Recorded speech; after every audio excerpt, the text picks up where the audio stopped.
that's why they do it. They don't get paid either. New York Times doesn't pay them. What's your book about? My last book, Planet India, it's a wide-angle view of sort of the rapid changes going on in India in the last few years and the different dimensions of that, both internally, regionally, and internationally. Turbulent, the subtitle, this is my editor, scrivener, loves these long subtitles. The turbulent rise of the largest democracy and the future of our world. Do you have a deadline as an author? I mean, of course. Yes, of course you have deadlines as an author. How long did it take? Flexible? I wrote most of the book in 4 months. I wrote 150,000 words in 4 months. I nearly killed me. Did you spend some time? Did you spend some time researching before that? Like yes, India, I spent like how long? eight months researching and interviewing. I made like 6 trips to India. In the book, I have interviews with all kinds of people: farmers, college students, Nandan Nilekani, all kinds of people.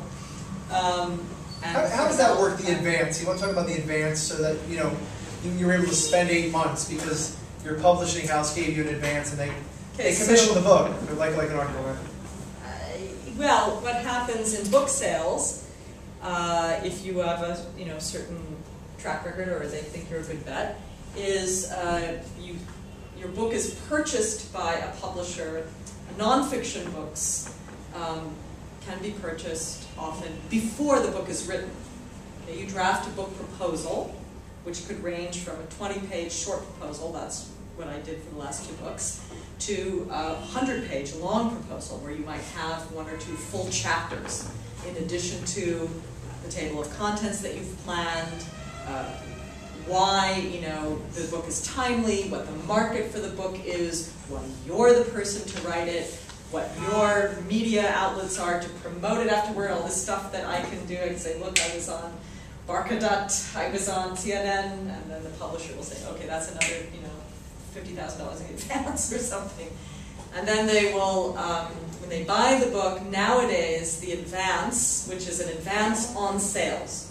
So they're calculating, we will sell this many copies of the book, meaning we will make this much money.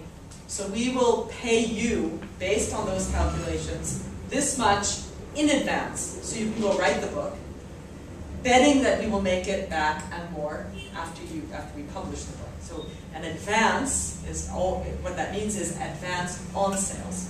Okay? And nowadays advances are paid in 4 tranches, 4 sections, okay, 4 parts.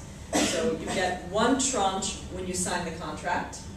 That could be 25% to 35% of the total. You get another tranche when you turn in the manuscript which is accepted.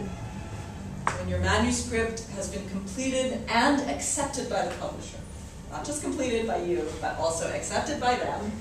You get another chunk of money. You get the 3rd chunk of money when the hardback is published. This is US, because US has hardback and paperback. A lot of markets don't have that, they just have the paperback. So when the hardback is published, you get the 3rd amount. And the last amount you get if and when they publish a paperback. And this can go over 2 years of time, of course, because you spend a year writing the book, there's a year that the hardback is out, then there's a year that the paper, and it takes, so you can have what sounds like a very large number up front. Let's say you sell your book for $150,000. Wow! That's a lot of money. Well, let's see, if you're a US citizen, you're going to, immediately 40% of that is taxed. So you reduce that by 40%. So that leaves you like $85,000. That $85,000, they're going to give you 25% when you sign the contract. What's 25% of 85,000? Like 21,000, 22,000, right? 21. Okay. And then you're going to live on that for a year, traveling all over the world, buying airplane tickets and staying in hotels and all that, right? Then you turn in the completed magazine and they give you another 25,000. Manuscript, sorry. Then it always takes 4 to 6 months for them to actually publish the book. And they can, at their discretion, delay publication. Or never publish it, in which case they have to pay you the balance, like a kill fee. They have to pay you the balance of the advance. And once they've accepted the manuscript, if they don't publish it, they have to pay you anyway. But it's at their discretion. They own your book. You don't own your book. They own your book. Okay? And then the hardback comes out. Then it's at their discretion how much they market it. If they think it's going to be a bestseller, the more money they think they will make, the more money they will spend to promote the book. It's very, very hard for authors now to get publishing companies to invest in marketing their books. And then the less that is spent on the marketing, the fewer copies you'll sell. It's either a virtuous or a vicious circle. If they think it's going to be big, they put a ton of money in marketing, and chances are it will be okay because we live in this spectacular society. If they don't think it's going to do so well, they won't invest that much, and they're almost guaranteeing that it won't sell that well because it's invisible, it becomes invisible. It's a very crowded market, right?